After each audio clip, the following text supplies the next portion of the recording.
핵도 없고 미군도 떠난다고 했던 그 나라가 지금은 세계 군사 질서를 바꾸고 있습니다.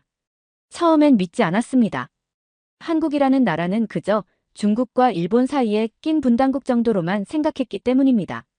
그런데 지금 미국도 유럽도 심지어 나토까지 한국식 훈련과 무기체계를 교범으로 채택하고 있다는 사실을 아십니까? 한 독일 장성은 말했습니다. 우리는 핵을 연구했지만 한국은 전쟁을 살아냈습니다. 그렇다면 어떻게 한국은 핵 없이도 전 세계를 움직이고 있는 걸까요? 나토 고위 장교들은 이젠 한국이 교관이라고 말하고 있는 걸까요?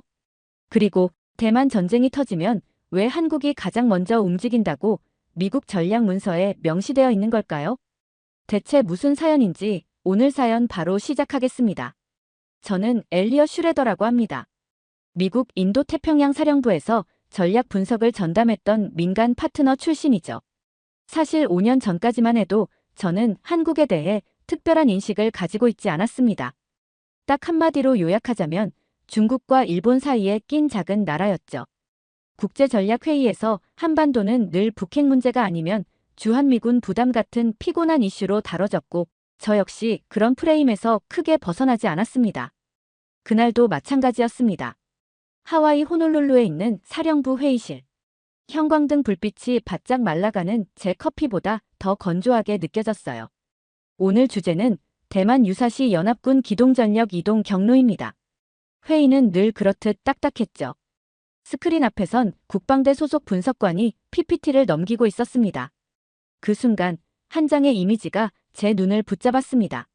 잘못 출력된 건지 지도가 거꾸로 붙어 있었어요. 북쪽이 아래, 남쪽이 위. 마치 바다 위에 떠 있는 철판처럼 한반도가 보였어요. 옆자리에 앉아있던 필립이 킥킥 웃으며 팔꿈치로 제 옆구리를 툭 찔렀습니다. 이거 봐. 이거 항공모함 같지 않냐? 뭐? 중국이랑 일본 사이에 딱 떠 있는 항공모함. 처음엔 웃겼습니다. 그런데 지도 속 한반도는 점점 다른 형상으로 변해갔습니다. 해협을 끼고 일본을 바라보는 포병 전진기지, 중국 동부 연안을 감시하는 레이더 정찰소, 대만 위기시 출격할 수 있는 공군 중계기지. 그리고 무엇보다 그 위치 자체가 모든 패를 감시할 수 있는 고지대였어요. 지금도 기억납니다. 회의 끝나고 커피를 마시며 어느 장군이 저에게 이렇게 말했죠. 지금 진짜 중요한 걸 본 거야. 이 지역에서 중국과 붙을 각오를 했다면 그 시작은 반드시 한반도야. 얼마 후 상부로부터 통보가 왔습니다. 동부가 전력 재조정안 때문에 한국 현지 분석이 필요하다. 망설였습니다. 그때 저는 약혼자와의 결혼식 준비로 정신이 없었고 몇 달 휴직을 꿈꾸고 있었거든요. 또 파병이야?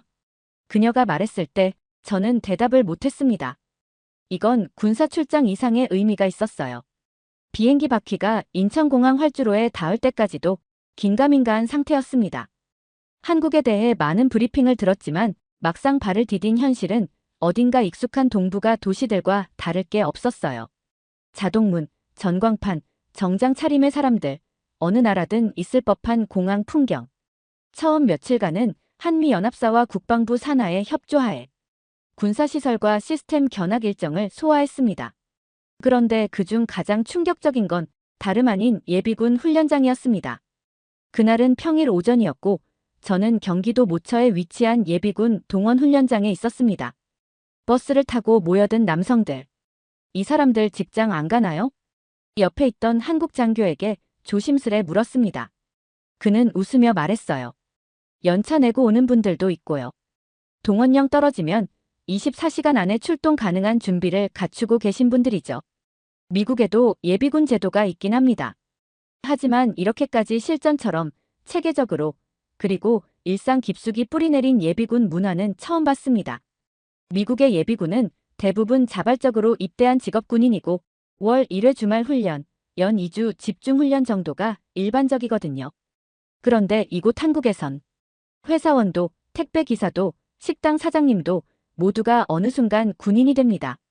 특히 놀라웠던 건 훈련 중간엔 농담도 주고받고 분위기도 가벼운데 총을 들자마자 눈빛이 완전히 바뀌는 그 장면이었습니다.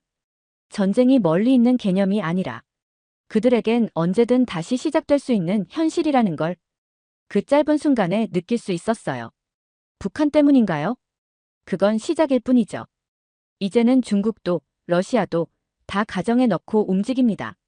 그 말을 듣고 저는 경기도 동두천에 위치한 한미군 기지로 향했습니다. 오산 공군기지와 연동되는 통합작전센터에서는 실시간으로 북한, 중국, 러시아의 기동 정보를 감시하고 있었고, 특이 동향이 포착되면 3분 안에 대응작전 계획이 자동 전개되도록 구성돼 있었습니다. 실전 시뮬레이션입니까? 이건 일상이에요. 매일 점검하죠. 한반도는 전시와 평시의 경계가 흐릿한 지역입니다.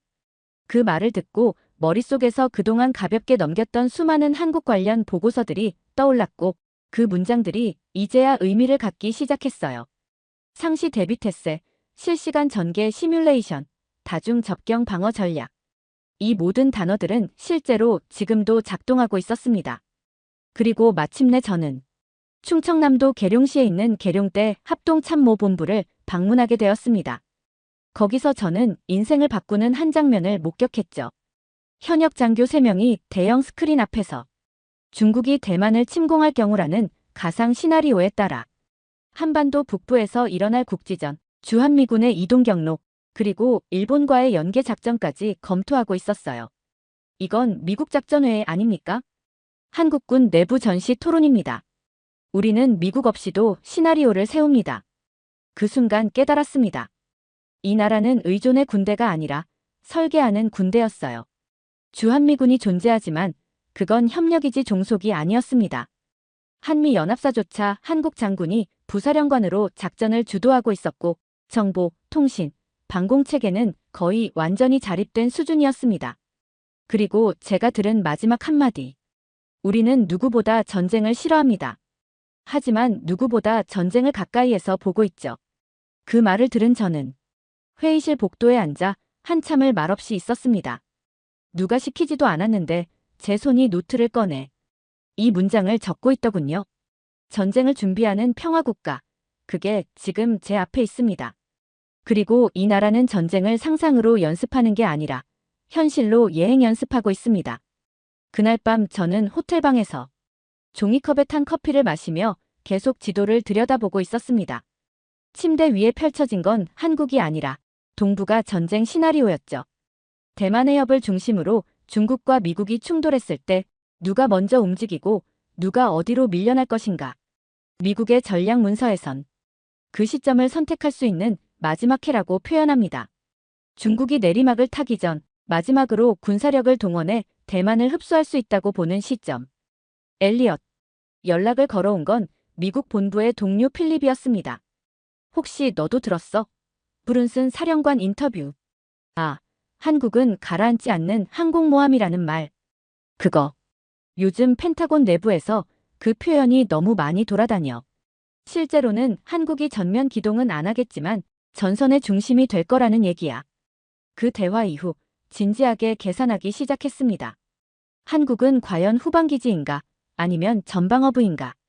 계산 결과는 명확했습니다. 한국은 전쟁의 불씨가 아니라 불씨를 감싸는 침장 같은 존재였습니다. 그 중심엔 전진 억제 전략이라는 단어가 있었죠. 한미일 연합 전력이 가장 먼저 포진해 있는 곳. 대만 유사시 미국이 필리핀과 일본을 거점으로 움직일 때 공군 기동 타격과 정보 지원, 전자전 플랫폼의 핵심이 되는 곳은 한국이었습니다. 주한미군은 지금도 오산, 평택, 군산에 대규모로 포진해 있고 이들은 북한 억제를 위한 병력이 아닙니다. 이미 미 국방부 내부 계획상 대만 유사시 이동 가능한 기동 전력으로 재분류돼 있습니다. 즉, 전시에는 한국의 공군기지에서 출격한 전력이 중국 동부 해안까지 1시간 반 만에 도달할 수 있다는 얘기죠. 그리고 중요한 게 또 하나 있었습니다. 바로 태평양 지역이라는 표현이었습니다. 한미상호 방위조약 제4조에는 이렇게 적혀 있습니다. 양국은 태평양 지역에서 제3국으로부터 무력 공격을 받을 경우 서로 자국의 헌법 절차에 따라 공동 대응할 것이다. 많은 미국인도 심지어 한국인도 착각합니다. 이 조약이 북한 침공만 막는 조약이라고요. 하지만 조약 어디에도 북한이라는 단어는 없습니다. 태평양 지역 즉 대만도 포함됩니다. 이 조항 덕분에 한국은 미국이 대만을 방어하기 위해 자동 개입할 수 있는 법적, 전략적 창구가 되는 겁니다. 며칠 후 저는 국방연구원 소속의 연구자와 비공식 미팅을 가졌습니다. 중국이 대만을 공격하면 한국은 어떻게 반응할까요? 그는 곧장 답하더군요. 직접 공격 안 받아도 움직일 겁니다. 북한이 가만히 있을 리가 없거든요. 그 말은 한국이 움직이지 않아도 북한이 대리 공격자로 활용될 수 있다는 뜻이죠. 중국은 대만과 전쟁을 벌이면서 한국을 흔들어 주한미군 전력을 묶어두려 할 가능성이 높았습니다. 그러니까 한국은 대만과 싸우지도 않는데 전쟁의 한가운데에 서 있는 셈이었습니다. 브룬슨 사령관이 말한 항공모함이라는 표현은 비유가 아니었습니다. 이 나라는 실제로 연료와 무기, 인력, 통제권을 가진 정지된 항공전단이었습니다. 그리고 그 순간 이 나라가 얼마나 외롭게 무거운 짐을 짊어지고 있는지를 실감했어요. 한국은 참전을 원하지 않지만 구조적으로 빠져나갈 수 없는 위치에 있다. 그게 결론이었습니다. 며칠 뒤 저는 백령도 근처 해역에서 한국 해군 초계함을 타고 있었습니다. 바다는 그냥 황해였습니다. 물때가 빠지고 갯벌이 드러나는 평화로운 바다. 하지만 눈앞에 펼쳐진 건 그런 이미지와 거리가 멀었습니다. 저기 보이시죠? 작전 참모가 망원경을 넘겨줬습니다. 그 끝엔 조그만 구조물들이 바다 위에 점처럼 찍혀 있었습니다. 레이더 돔, 철제 부표, 고정 플랫폼. 저건 뭐예요? 등대인가요? 중국이 만든 불법 구조물입니다. 124도선 서쪽에 자기들 마음대로 설치한 거죠. 지도상 동경 124도에 해당하는 선, 한국 해안에서 고작 수십 킬로미터 떨어진 지점. 저 선을 넘어가면 중국 함정이 쫓아옵니다. 이쪽이 훨씬 가까운데요? 우리도 황당하죠. 하지만 중국은 말합니다. 우리가 크니까 우리가 맞다고. 지도엔 아무런 분쟁 표시도 없었고 CNN에서도 다루지 않는 조용한 충돌. 하지만 매일같이 함정이 쫓고 쫓기며 레이더가 상대국 전파를 잡고 공군기가 상공을 선회하는 곳이었습니다. 중국은 여기를 남중국해처럼 만들고 싶어합니다. 이미 남중국해에선 그렇게 했고 이제는 서해를 다음으로 본 거죠. 그날 밤 저는 해군 기지 숙소에서 국제해양법을 찾아보기 시작했습니다. 정말 인공구조물이 영해를 주장할 수 있나? 답은 명확했습니다. 인공섬은 영해를 주장할 수 없다. 그건 국제법상 명백한 조항이었고 미국 해군은 이를 근거로 매년 수차례 항행의 자유작전을 강행하고 있었습니다. 놀라운 건 한국도 그 작전에 동참하고 있다는 사실이었습니다.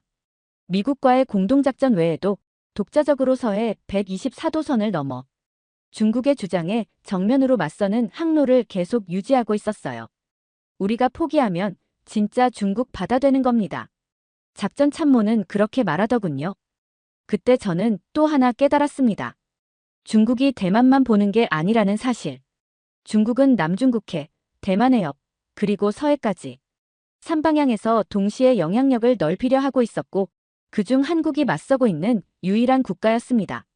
그리고 한국은 말도 안 되는 선을 그어댄 중국의 지도 위에 자신들의 함정을 띄워버렸어요. 지금까지 저는 한국이 미국의 우산 아래만 있다고 생각했어요.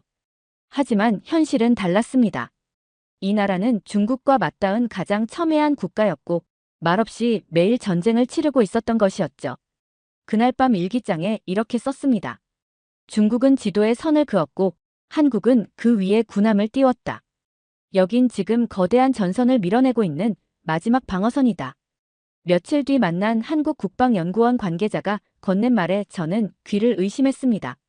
함부르크 항만청이 중국 조선소에 발주했던 유조선 2척여. 미국 법안 때문에 그냥 계약 파기했답니다. 이상한 일이었습니다. 독일이 왜 중국과의 계약을 깨고 한국으로 눈을 돌린 걸까? 그런데 바로 그날 워싱턴에서 새로운 법안이 상정됐습니다. 중국에서 제조된 선박은 미국 항만에 입항 시 최대 150만 달러의 벌금을 부과한다.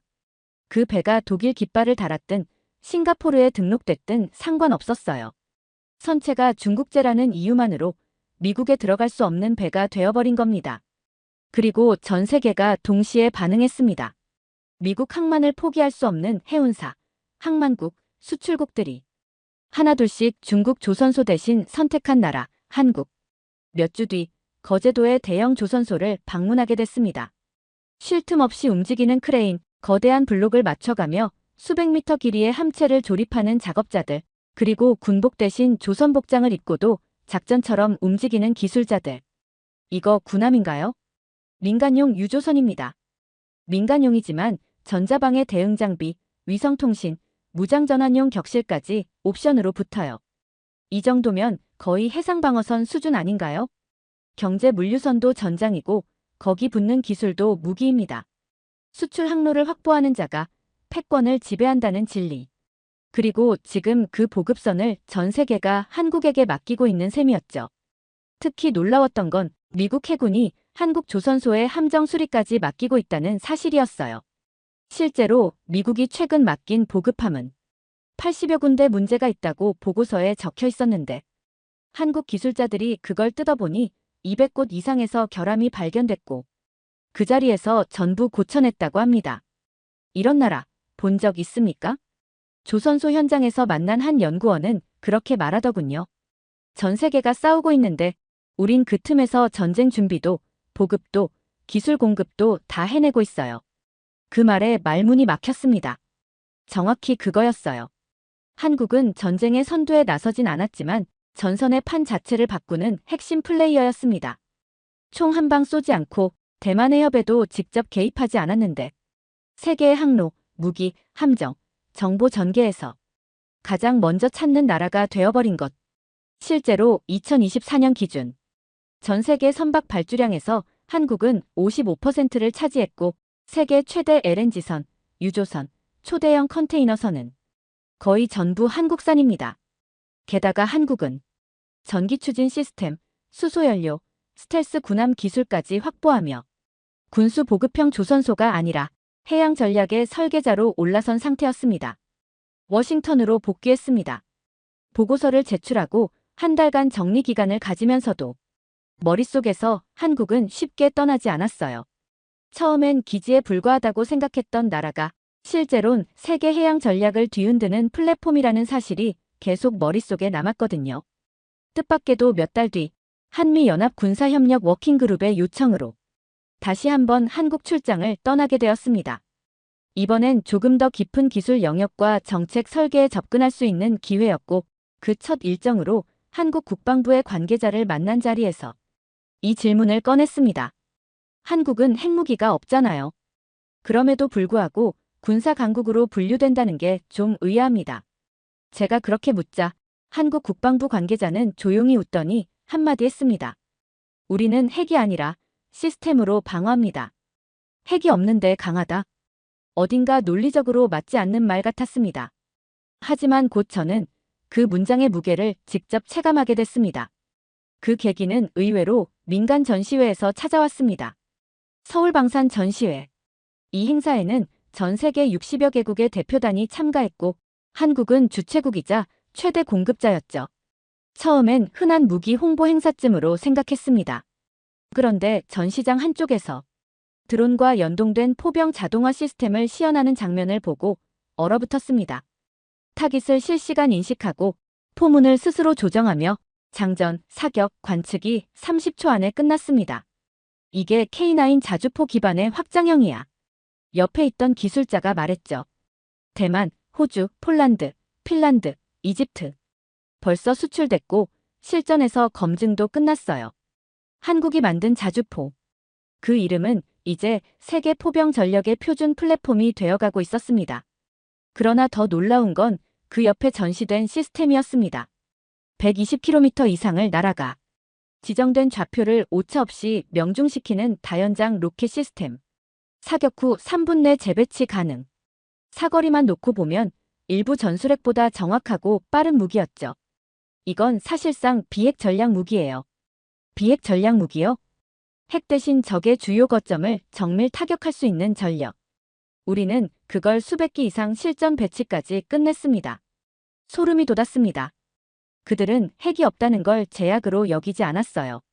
오히려 핵을 갖지 않고도 그 이상의 억제력을 갖기 위한 방식을 수십 년 동안 연구해온 것이었죠. 전시회 밖을 나와 다시 생각해보니 이미 한국은 대공 방어에선 자체 개발한 천공을 배치했고 잠수함 발사 탄도미사일은 전 세계 유일하게 비핵 국가 중에서 한국만 실전화에 성공했습니다.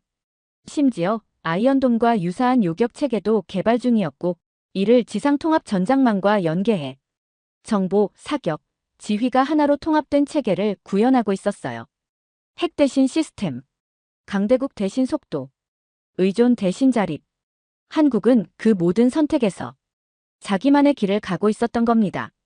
며칠 후 저는 청와대 외교안보실 출신의 전직 고위 관료를 만났습니다. 우리는 핵무기를 갖지 않기로 했습니다. 대신 핵무기보다 먼저 움직이고 더 정밀하게 때릴 수 있는 능력을 선택했죠. 그게 가능합니까? 지금까지는 가능했죠. 북한도 중국도 감히 손을 대지 못하잖아요. 그의 말은 강한 확신을 품고 있었습니다. 전 세계가 핵이라는 말에 주눅들고 있을 때 이 나라는 핵이 없어도 싸우는 법을 배웠던 것이었죠. 급하게 한 통의 연락이 왔습니다. 오늘 한국에 독일 대표단 들어갔어. 내일 한국 포병훈련 시연 직접 보기로 했대. 그 말을 들은 순간 마음이 복잡해졌습니다. 독일, 프랑스, 핀란드, 체코. 유럽의 군사 선진국이라 불리던 나라들이 이제 한국의 군사훈련을 참관하러 왔다는 사실. 그 자체가 세계 군사 질서가 바뀌고 있다는 증거였어요. 다음 날 경북 포항에 있는 육군 훈련장을 찾았습니다. 실제 K9 자주포 사격 훈련이 있었고 그 현장을 보기 위해 나토 소속 장성들과 국방 관계자들이 직접 날아온 거였죠. 이번엔 실탄 사격입니다.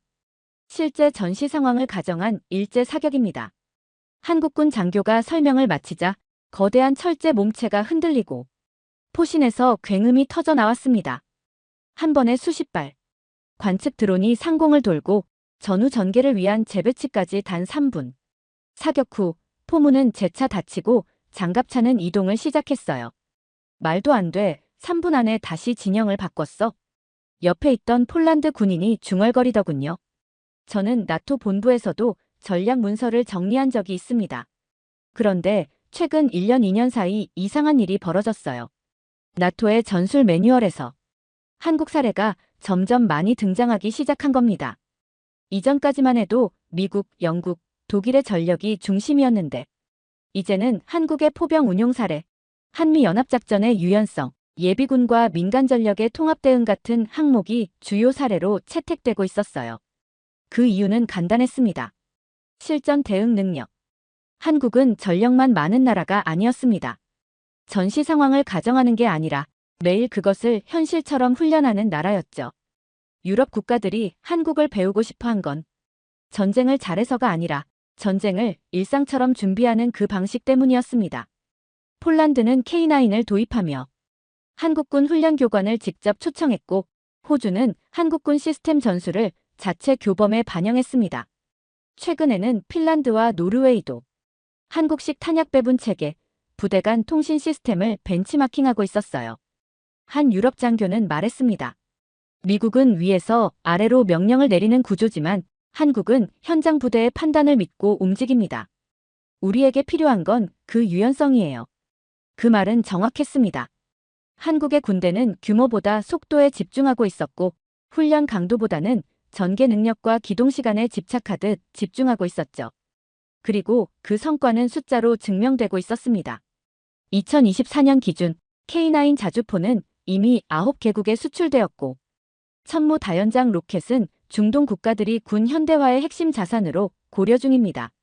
KF-21 보라매는 동남아시아와 유럽 국가들이 구매 가능성을 검토 중이며 심지어 인도네시아는 공동개발국으로 참여 중입니다. 하지만 진짜 중요한 건 그 무기의 형태가 아니라 그 무기를 어떻게 다루느냐를 세계가 배우고 있다는 점이었습니다. 그날 훈련이 끝난 뒤 식당에서 나토 장교들과 대화를 나누었습니다. 왜 한국까지 와서 훈련을 보시나요? 제가 묻자 프랑스 육군 소속의 대령이 웃으며 말했죠. 지금 전 세계에서 가장 현실적인 훈련을 하는 군대는 한국뿐이라서요. 한때 나토가 강대국 모델로 군사 기준을 세우던 시대에서 이젠 한국처럼 실전 생존을 기준으로 작전을 배우는 시대가 온 거였습니다. 강한 나라를 따르는 게 아니라 살아남은 나라의 방식을 따르는 것. 지금 나토는 전통적 군사 강국보다 현실을 살아낸 한국을 가장 필요한 교관으로 삼고 있었던 겁니다. 서울에서의 마지막 주였습니다. 두 번째 출장 보고서는 이미 마무리 단계였고 워싱턴 복귀 일정도 조율되고 있었지만 마음은 복잡했어요. 보고서는 쓰면 그만이지만 이 나라에서 느꼈던 감정은 종이 위에 담기지 않는 무게를 품고 있었거든요. 미국으로 돌아가기 전 남한과 북한을 가르는 비무장지대를 다시 찾았습니다. 한 달 전에도 왔던 곳이지만 그땐 군사 분석을 위한 방문이었죠. 이번엔 그냥 보고 싶어서 온 거였습니다. 망원경 너머로 북측 초소가 어렴풋이 보였습니다. 하지만 제 시선은 서울에 고정돼 있었어요. 거기엔 전쟁을 막기 위해 매일 훈련하는 군인들이 있었고 총을 들지 않아도 세계 질서를 바꾸고 있는 기술자들이 있었으며 그리고 무엇보다 자기 방식대로 강해진 국민들이 있었습니다. 한국은 누구의 식민지도 되었고 전쟁으로 초토화되었고 냉전의 최전선에 방치된 채 살아남아야 했던 나라입니다. 하지만 지금 그 나라는 패권국들의 선택지가 아니라 전략 그 자체로 변하고 있었습니다. 워싱턴에서 저는 한국은 고정된 항공모함이라는 말을 들었고 현장에서 그 말이 물리적인 위치가 아니라 정신적인 구조라는 걸 알게 됐습니다. 가장 먼저 깨어있고 가장 먼저 계산하고 가장 먼저 움직이는 나라. 한국은 그렇게 세계의 심장이 되어 있었습니다. 보고서를 쓰며 마지막 문단에서 잠시 멈칫했습니다. 어떻게 결론을 내려야 할까? 진짜 이 나라가 그렇게 중요한가? 그 질문에 망설임 없이 답할 수 있습니다. 그렇습니다. 그리고 그 어느 곳보다 빠르게 중요해지고 있습니다. 한국은 전통적 패권이 몰락하는 시대에 대안 없이 움직이지 않았고 대신 군사, 경제, 전략, 시스템전 분야를 통합한 하나의 독립된 모델로 스스로를 증명했습니다. 심지어 미국의 군함을 수리하고 유럽의 교범을 수정하게 만들며 태평양과 유럽, 중동까지 한국식 전술과 장비가 퍼지고 있었어요. 저는 깨달았습니다. 세계는 지금 큰 나라가 아닌 준비된 나라를 찾고 있다는 걸요. 비행기 탑승을 기다리며 공항 대기실 유리창 너머 활주로를 바라봤습니다. 거기엔 또 다른 전쟁이 없기를 바라는 사람들, 그럼에도 불구하고 언제든 대비를 끝마친 사람들이 있었습니다. 노트북을 다시 열고 보고서 마지막 줄을 새로 써 내려갔습니다. 한국은 이제 더 이상 선택지 중 하나가 아니다. 이 나라는 지금 세계 전략의 주어이며 미래 질서를 설계하는 좌표이다. 한때 중국과 일본 사이에 끼어있는 나라로만 보았던 이곳이 지금은 세계가 움직이는 이유이자 멈추지 않기 위한 해답이라는 걸 직접 확인하고 돌아갑니다. 군사 전략가로서 제가 배운 건 하나입니다. 강한 나라가 세상을 바꾸는 것이 아니라 끝까지 살아남은 나라가 세계의 기준이 된다는 것. 한국은 핵없이도 강했고 자원을 덜어도 기민했으며 누구보다 조용하지만 가장 먼저 움직이는 나라였습니다. 저는 이제 돌아갑니다. 하지만 한국을 단 한 번도 빼놓지 않고 언급할 겁니다. 미래를 설계하는 전략 지도의 첫 장에는 반드시 이렇게 적히게 될 테니까요. 이 모든 판의 심장은 바로 대한민국이었다. 두 번째 사연 시작합니다. 미국 정부가 한국 기업을 위해 공항을 지었습니다. 심지어 그것도 미국 본토 한가운데 조지아주가 직접 법안을 통과시키고 세금까지 면제해가며 헌납한 공항 말입니다. 전 세계 어디에서도 찾아볼 수 없는 한 나라가 기업을 넘어 국가 자체로 인정받는 장면이 지금 미국 땅에서 벌어졌습니다. 그리고 그 중심에는 단 한 기업 현대자동차가 있었습니다. 이건 단순한 산업성과 보고서가 아닙니다. 국가 브랜드가 세계 패러다임을 바꾸는 실시간 증거입니다. 공장 하나로 지역 경제가 뒤집히고 한국식 행정과 교육 시스템이 미국 공무원들의 교본이 되며 심지어 지역 주민들조차 입을 모아 이렇게 말합니다. 그냥 기업이 아닙니다. 한국이 여기에 심어진 겁니다. 어떤 일이 있었던 건지 바로 시작하겠습니다. 저는 제럴드 맥클로린입니다. 미국 상무부 산업정책국에서 24년을 근무했고 은퇴 후에는 조지아 대학교에서 지역경제학을 가르치고 있어요. 자부심요? 넘쳤죠. 자동차, 철강, 항공 미국 제조업의 심장부에서 살았으니까요. 그런 제가 하루 만에 한 나라 앞에 무너졌습니다. 그 시작은 그저 가벼운 초청장이었어요. 대한민국 현대자동차가 조지아 브라이언 카운티에 건설한 전기차 공장을 참관해 달라는 요청이었죠. 처음엔 코웃음이 나왔습니다. 한국? 그래봤자 조립공장 아닌가. 사실 한국을 저평가한 건 제가 처음도 아니고 마지막도 아닐 거예요. 그 나라를 아시아의 OEM 공장으로만 보던 시절이 있었거든요. 세계 산업 지도를 그리는 회의에서도 한국은 늘 변두리였고 저 역시 그렇게 배웠고 그렇게 믿어왔습니다. 20년 넘게 미국 제조업 정책을 설계하면서 수많은 국가들을 봤어요. 독일의 정밀함, 일본의 완성도, 중국의 규모, 각 나라마다 고유한 색깔이 있었죠. 하지만 한국은 그저 열심히 따라하는 나라 정도로 여겼습니다. 워싱턴에서 열리던 통상회의에서도 한국 대표단은 항상 조용했어요. 목소리를 높이지도 않고 과도한 요구도 하지 않았죠. 그래서 더욱 순한 양 같다고 생각했는데 지금 돌이켜보니 그들은 말 대신 준비를 하고 있었던 거였어요. 제가 워싱턴에서 일할 때만 해도 한국은 그저 잘 따라오는 후발주자 정도였습니다. 미국이 기준을 만들면 그걸 따라하고 미국이 방향을 제시하면 그 뒤를 쫓아오는 그런 나라였죠. 솔직히 저는 한국을 굳이 신경 쓸 필요가 없는 나라라고 생각했어요. 그런데 그날 엘라벨 땅에 도착한 순간 제 신념은 바닥부터 무너지기 시작했습니다. 헬기에서 본 메타플랜트는 공장이 아니었어요. 하나의 국가처럼 보였죠. 철도처럼 뻗은 공급망, 항구처럼 넓은 부지, 초고속 자동화 라인, 그리고 수천 명의 노동자들이 흐트러짐 없이 움직이는 모습. 그건 미국에서도 보기 힘든 완성된 산업 도시였습니다. 공장 규모만 봐도 압도적이었어요. 연간 30만 대 생산 능력을 갖춘 최첨단 시설이었죠. 하지만 진짜 놀라운 건 따로 있었습니다. 현장 안내자가 조용히 말하더군요. 곧 공항도 생겨요. 조지아주에서 현대차를 위해 짓기로 했거든요. 그 순간 말문이 막혔습니다. 미국 정부가 공항을, 그것도 외국 기업을 위해서, 이건 평범한 투자가 아니었어요.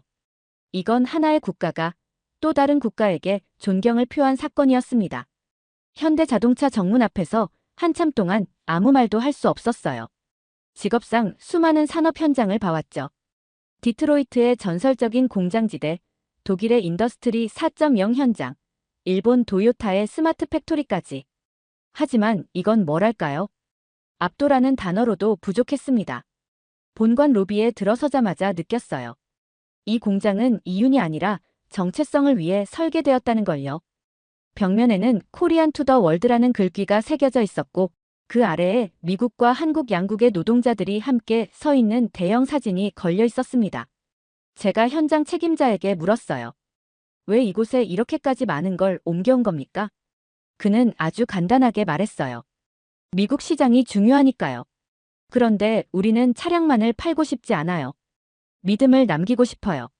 그 순간 저는 납득해버렸습니다. 이들은 공장을 짓는 게 아니라 국가의 신뢰를 심고 있었던 거예요. 저는 미국 사람입니다. 그 중에서도 산업 규제와 정책 프레임을 다루는 일을 해왔죠. 그러니 IRA, 즉 인플레이션 감축법이 통과됐을 땐 저는 꽤나 자부심을 느꼈어요.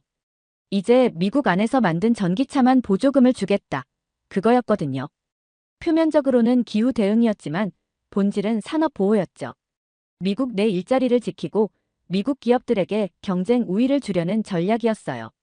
당시 세계 각국은 난리가 났습니다. 독일은 WTO 제소를 검토했고 프랑스는 바이든 대통령에게 직접 항의했죠. 일본은 특례 조항을 요구했고 캐나다도 불만을 쏟아냈어요. 그런데 유독 한국만은 조용했습니다. 저는 의아했어요. 한국 전기차 기업들, 특히 현대차는 북미 보조금 대상에서 빠졌는데 왜 항의하지 않을까? 그때까지만 해도 그 조용함이 수동적 포기인 줄 알았습니다. 하지만 조지아 엘라벨에 도착한 순간 그 생각은 산산이 부서졌어요. 현대차는 IRA가 통과되자마자 말도 안 되는 결정을 내렸습니다. 11조 원을 투자해 미국 땅에 공장을 짓겠다고 발표한 거죠.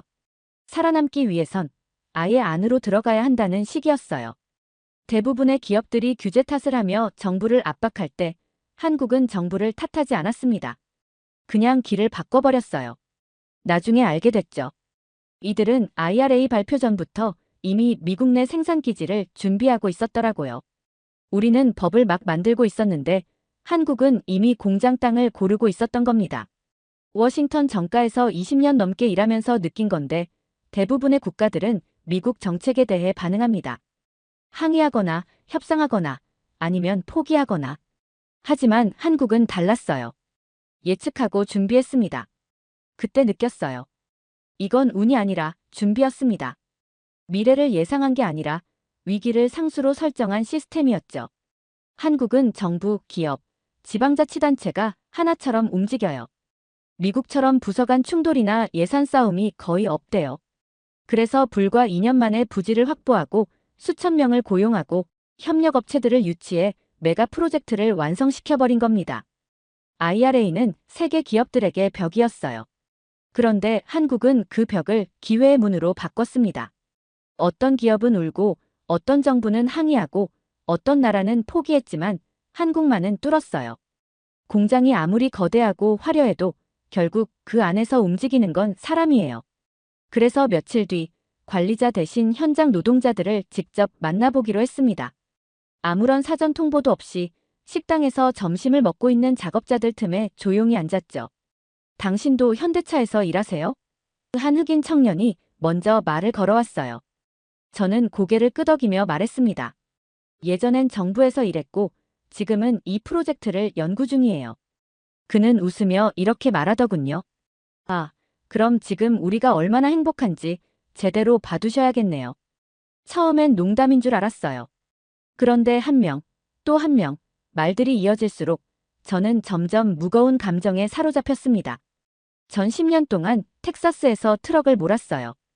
허리 나가고 애 학교도 제대로 못 봤죠. 그런데 여기 와서 삶이 바뀌었어요. 우리 팀장은 한국인이에요. 근데 솔직히 가족 같아요. 매일 아침 일찍 와서 먼저 인사해주고 아프면 집에 가라고 하고 쉬는 날엔 아이들 생일 파티에 같이 와요. 여기선 그냥 직원이 아니라 가족이에요. 이건 급여나 복지의 문제가 아니었어요. 그들이 말하는 행복은 훨씬 더 깊은 차원의 감정이었습니다. 한국인 관리자들이 현지 문화를 이해하려 노력했고 각 부서에선 가정 방문 프로그램까지 운영하고 있더군요. 생일이면 집으로 꽃을 보내고 명절엔 작은 선물도 준비한다고 했어요. 제가 말했죠. 한국 기업 문화가 이렇게 따뜻한 줄은 몰랐네요. 그러자 옆에 앉은 중년 여성 직원이 말했어요. 그게 문화인지 뭔진 잘 몰라요. 그냥 진심인 것 같았어요. 그걸 우리가 매일 느끼니까요. 그녀의 눈가에 눈물이 맺혀 있었습니다. 그 순간 깨달았어요. 이 공장은 철과 유리로 만들어진 게 아니었습니다. 이곳은 사람과 사람 사이의 신뢰로 건설된 곳이었죠. 한국은 이곳에 기술과 자본만 옮겨온 게 아니었어요. 그들은 정서를 함께 가져왔고 정신을 심었습니다. 그게 이 공장의 가장 강력한 기초가 되었던 거예요. 저녁 무렵 주차장에서 한 노조 대표를 만났습니다. 그는 말없이 제 손을 잡더니 이렇게 말했어요. 우린 한국을 한 번도 가본 적 없지만 지금 여기에 우리 곁에 한국이 있는 것 같아요. 그 말을 듣고 저는 한참을 멍하니 서 있었어요. 이건 생산라인의 품질을 넘어선 이야기였습니다. 다음 날 하루 일정 동안 생산라인을 따라 이동하며 현대차의 스마트 팩토리를 직접 체험하게 되었습니다. AI 기반의 로봇팔이 부품을 조립하고 실시간 데이터가 벽면 스크린에 자동 출력되며 센서 하나하나가 일정한 박자로 움직이고 있었어요. 처음엔 감탄밖에 안 나왔죠. 와, 이건 미래다. 하지만 진짜 충격은 그 다음에 찾아왔습니다. 여긴 자동화율이 80%를 넘어요. 그런데 놀랍게도 마지막 20%가 가장 중요해요. 현장 매니저가 이렇게 말하더군요. 저는 고개를 갸웃했어요. 아니, 왜 가장 정밀한 마지막 공정을 굳이 사람이 하나요? 그는 조용히 말했습니다. 기계는 오류를 잡아내요. 하지만 사람은 의심을 잡아냅니다. 그리고 그 의심이 사고를 막아요. 그 말에 깊은 공감을 하게 되었습니다. 기계는 완벽하지만 감정이 없죠. 반면 사람은 실수도 하지만 느낌을 갖고 있어요.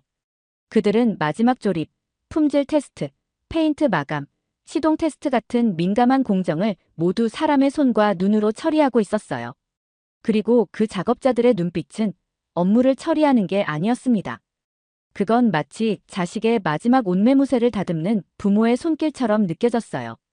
저는 조용히 말했죠. 이건 제조가 아니라 장인 정신이군요. 그 말에 한국인 작업자가 웃으며 말했어요. 누군가의 소중한 가족이 매일 타고 다닐 차를 만들고 있거든요. 이 차를 타는 사람들은 모든 순간의 안전을 우리 손에 맡기는 거예요. 그래서 우리는 사람을 믿게 만드는 걸 만들기 위해 노력합니다.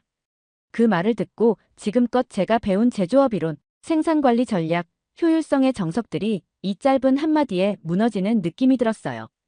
그날 오후, 저는 생산 라인이 멈춘 순간을 목격했습니다. 기계 이상이 아니라 한 직원이 이상한 진동을 느꼈다며 전체 라인을 멈춘 거였죠. 5분 후, 실제로 작은 부품 하나가 미세하게 틀어져 있었고, 만약 그대로 갔다면 수천 대 리콜로 이어질 수도 있는 사고였다고 해요. 기계는 놓쳤고 사람이 막았습니다. 그 장면을 보며 저는 생각했어요. 이 공장은 기계로 움직이지만 결국 사람의 감각으로 살아있는 곳이라는 걸요. 사실 저는 미국에서 일할 때 효율성이라는 단어에 미쳐 있었어요. 몇 초 줄이고 몇 달러 아끼는 게 최고 덕목이라 믿었죠. 그런데 이 공장은 달랐습니다. 그들은 시간을 아껴 생산성을 높이기보단 시간을 들여 신뢰를 완성하더군요. 조지아 주지사가 현대차를 위해 공항을 짓기로 했습니다. 이 기사를 보고 처음엔 오타라고 생각했어요. 공장이 아니라 공항이라고 적혀 있었거든요. 한 나라의 지방정부가 외국 기업에게 항공 물류 전용 공항을 만들어주는 사례라니. 그런데 그게 진짜였습니다. 서류가 있었고 서명이 있었고 법안까지 통과됐더군요. 주지사 브라이언 캠프. 그는 대외적으로 굉장히 보수적인 인물로 알려져 있어요. 세금은 줄이고 규제는 없애고라는 말을 입에 달고 살던 사람이죠.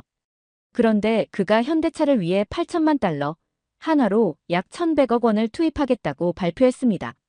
게다가 공항 건설에 필요한 법적 조항까지 새로 만들었죠. 거기엔 이런 문장이 있었어요. 본 사업은 기존 조지아주 법률보다 우선하며 긴급 인프라 조항에 따라 예외 적용을 인정한다. 이건 법률에 가까운 특례를 부여한 겁니다. 그 순간 저는 깨달았죠. 이건 현대차를 넘어서 한국이라는 국가에 대한 인정이구나. 현지 공무원에게 물었어요. 왜 공항까지 지어주려고 하는 거예요? 그가 웃으며 답했어요. 그들이 이 동네를 바꿔놨어요. 직원들만 챙긴 게 아니라 마을 도서관도 고쳐줬고 버스 노선도 새로 만들었고 학교하고 협약 맺어서 직업교육도 지원해요. 그는 진지한 표정으로 말했습니다. 우린 그런 투자자를 처음 봤어요. 이건 그냥 기업이 아니에요. 지역의 공동체가 된 거죠. 그리고 한 가지 더. 공장이 가동된 이후 서베너 공항의 물류량이 폭증했습니다. 배터리, 부품, 완성차 시험 차량까지. 사실 기존 공항은 여객 중심이었기에 한계가 있었죠. 그래서 조지아주는 결단을 내려요. 이곳엔 전용 항공 물류기지가 필요하다. 그리고 그건 현대차가 있어야만 가능한 일이다. 즉, 이번 공항은 한국형 산업 생태계를 위한 허브이자 대한민국식 제조 방식의 물류 베이스 캠프였습니다. 여기서 가장 중요한 건 그 결정이 경제 논리를 넘어서 존중에서 비롯됐다는 점이었어요. 1년 만에 조지아의 관료들은 한국을 투자처가 아니라 이 지역을 함께 설계해줄 파트너로 보기 시작했어요. 그게 공항이라는 물리적 구조물로 드러난 겁니다. 이건 도시 외곽의 공항이 아니에요. 그건 한국이 미국에 새긴 산업 주권의 표식입니다. 비행기가 뜨고 내릴 때마다 사람들은 이렇게 속삭이겠죠. 저건 한국이 만든 공항이야. 지금까지 수십 년 동안 미국 산업 정책을 설계해온 사람입니다. 세상은 결국 미국을 따라간다. 그게 제 신념이었고 자부심이었어요. 그런데 그 신념이 흔들린 날이 있었습니다. 바로 조지아주 브라이언 카운티의 작은 회의실에서였죠. 그날은 현대차 메타플랜트에 연계된 지방자치 행정 간담회가 열리던 날이었어요. 저는 특별 초청자 자격으로 그 자리에 참석했습니다. 처음엔 별 기대 없었죠. 그냥 지역 예산이나 공유하고 끝내겠지 싶었어요. 그런데 첫 발표자가 이렇게 말했습니다. 다음 분과위원회 안건은 한국형 스마트 행정 시스템의 도입입니다. 잠깐만요. 한국형이요? 고개를 드니 대형 스크린에 이렇게 쓰여 있었어요. 한국형 제조행정통합플랫폼 시범사업. 그 밑엔 조지아주청, 현대차, 지역상공회의소 로고가 나란히 박혀 있었죠. 저는 뒷자리에 앉은 조지아 공무원에게 물었어요. 정확히 무슨 계획인가요? 그가 말했어요. 한국 방식으로 모든 행정 절차를 통합하려고 해요. 부지 신청부터 전기 인입, 인허가, 교육 연계까지 원스톱으로요. 기존 시스템으론 현대차를 못 따라가겠더라고요.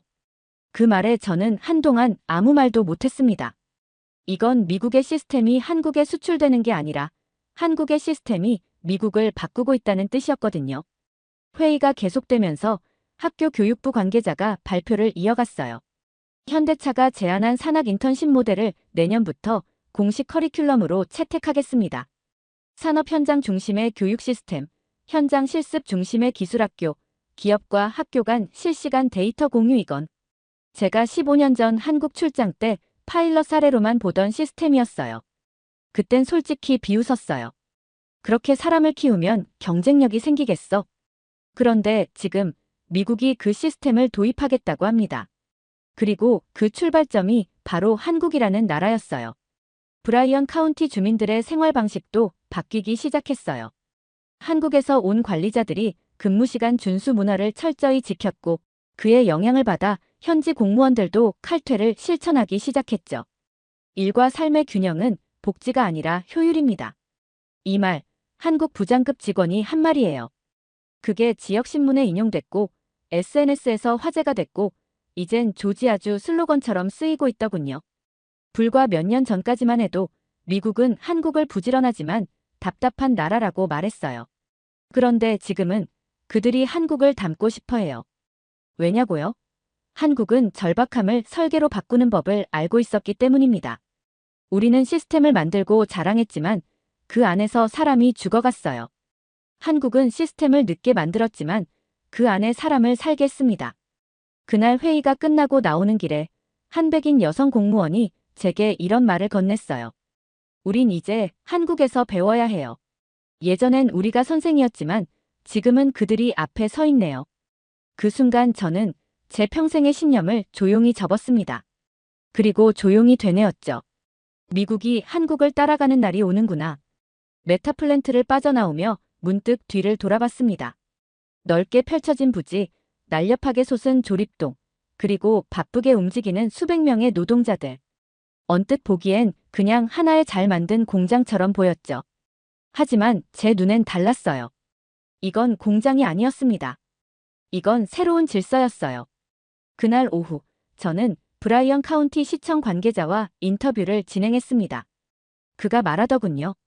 이 지역은 불과 몇 년 전까지만 해도 실업률이 11%였어요.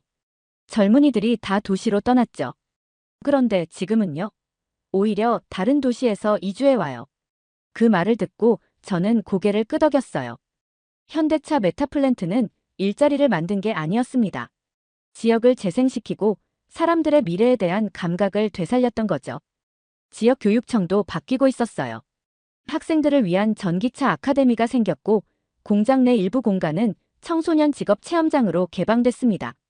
지자체 행정도 달라졌어요. 기존에는 서류 결제에 2주가 걸리던 행정이 지금은 24시간 처리가 가능해졌다고 하더군요. 왜냐고요? 한국이 먼저 보여줬거든요. 할 수 있다고. 그들의 변화는 놀라울 정도로 빠르고도 정직했어요. 누가 시켜서가 아니었습니다. 스스로 체감했기 때문에 변한 거였어요. 그날 밤 저는 생각했습니다. 이 공장은 한국을 홍보하기 위해 만든 구조물이 아니었어요.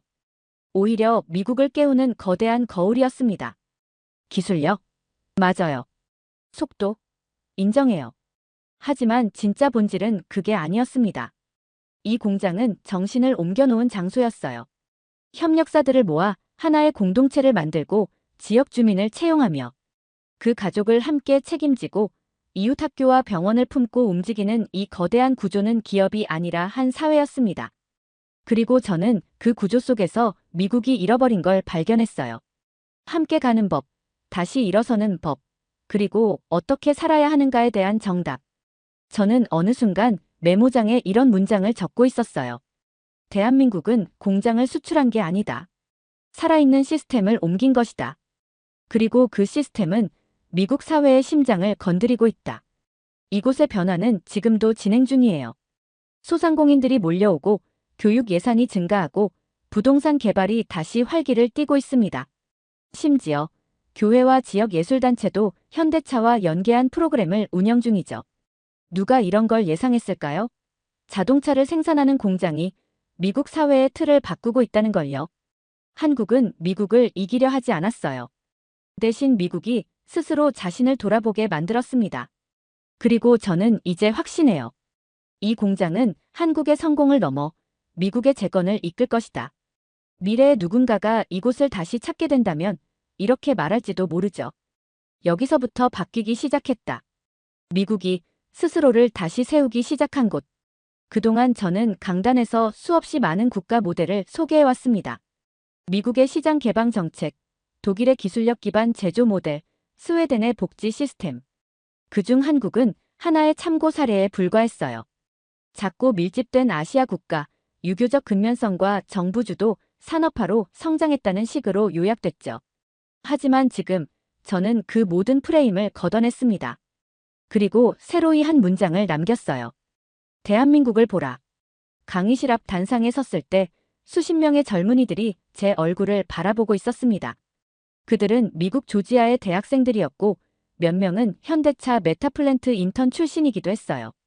저는 그들에게 이렇게 말했습니다. 여러분은 지금 역사의 전환점 위에 서 있어요. 그리고 이 전환점의 한가운데엔 대한민국이라는 나라가 존재합니다.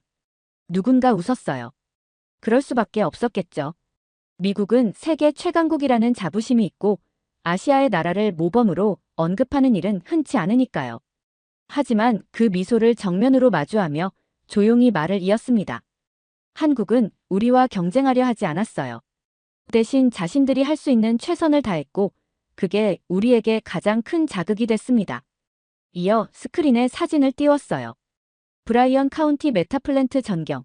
그 아래에 이렇게 적었습니다.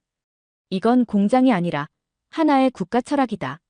학생들의 표정이 달라졌어요. 그들 중 일부는 조용히 고개를 끄덕였고 어떤 이는 휴대폰을 꺼내 사진을 찍었죠. 이어서 한국이 보여준 놀라운 점들을 나열했습니다. 기술? 물론이에요. 속도? 경이롭죠. 하지만 그보다 더 인상 깊었던 건 사람이었어요. 신뢰로 쌓은 생산라인, 공감으로 채워진 공동체, 정신으로 설계된 물류망. 그건 어떤 경제 이론에서도 다룰 수 없는 국가의 혼이었습니다. 한국은 지금 자국을 브랜드로 만든 유일한 나라예요. 기업이 아니라 국민이 브랜드가 된 나라입니다. 그러자 한 학생이 조심스럽게 손을 들었어요. 교수님, 왜 그게 가능했을까요? 왜 한국은 그렇게 다른가요? 그 질문은 저를 한참 동안 멈춰 서게 만들었습니다. 그리고 조용히 답했죠. 그들에게 선택권이 없었기 때문이에요. 전쟁, 가난, 외면 모든 게 그들을 무릎 꿇게 만들었지만 그들은 포기 대신 준비를 선택했어요. 그게 한국입니다. 세상이 보지 않을 때 준비했고 세상이 외면할 때 일어섰고 이젠 세상을 바꾸기 시작했죠. 강연이 끝났을 때 박수는 그리 길지 않았어요. 하지만 그 눈빛들, 그 고개를 끄덕이던 학생들의 얼굴은 오래도록 남았습니다. 그날 밤 숙소로 돌아와 메모장에 한 줄을 남겼어요. 그들은 조용히 그러나 완벽하게 세상을 바꾸고 있다. 이제 누가 제게 묻습니다. 전 세계가 주목할 국가 모델은 어디입니까? 그러면 저는 망설이지 않고 대답해요. 대한민국을 보십시오. 기적은 끝났고 이제는 기준이 되었습니다. 영상 일부는 무료 영상 소스를 활용했으며 편집 및 내용 구성은 감동탐험이 직접 진행했습니다. 사연 이야기가 좋았다면 구독과 댓글로 남겨주세요. 더 재미있는 사연으로 돌아오겠습니다. 이상 감동탐험이었습니다.